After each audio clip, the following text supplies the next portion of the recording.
জয় শিব শম্ভু। আমি কমল চক্রবর্তী আর পুরোহিত কমল চক্রবর্তী চ্যানেলে আপনাদের সকলকে স্বাগতম। আজকের এই ভিডিওতে আমি আলোচনা করব পঞ্চপল্লব কী কী এবং প্রত্যেকটা পল্লব কোন কোন দেবতার প্রতীক।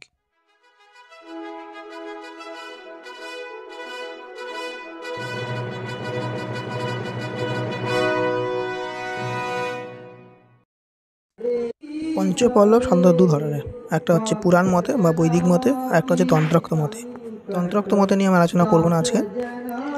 পুরাণ মতে যেটা আছে এটা হচ্ছে অসত্য উড়ম্বর প্লক্ষভর চ্যুতাশ্চ পল্লব, অর্থাৎ অসত্য, যোগেরুম্বুর, পাকুর, বট ও আম্র।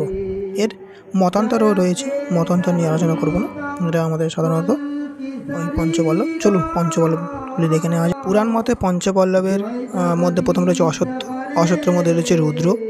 এর একটা প্রমাণ রয়েছে কোন কোন পঞ্চপল্লবে কোন কোন দেবতার প্রতীক।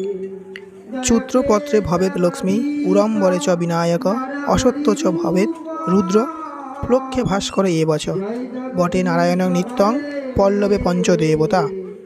আমের রয়েছে লক্ষ্মী, উড়ম্বর যোগরুম্বরে রয়েছে বিনায়ক, অসত্যে রয়েছে রুদ্র, প্লক্ষে মানে পাকুড়ে রয়েছে ভাস্কর, বটে নারায়ণ। এই পঞ্চপল্লবে পঞ্চদেবতার প্রতীক। আজকের এই ভিডিওতে আমরা পুরাণ মতে পঞ্চপল্লব নিয়ে আলোচনা করলাম। নেক্সট ভিডিওতে তন্ত্রোক্ত মতে যে পঞ্চপল্লব পাঁচটি এবং তার প্রতীক কে কে রয়েছে সেটা নিয়ে আলোচনা করব। পুরো ভিডিওটি দেখার জন্য আপনাদের অসংখ্য ধন্যবাদ।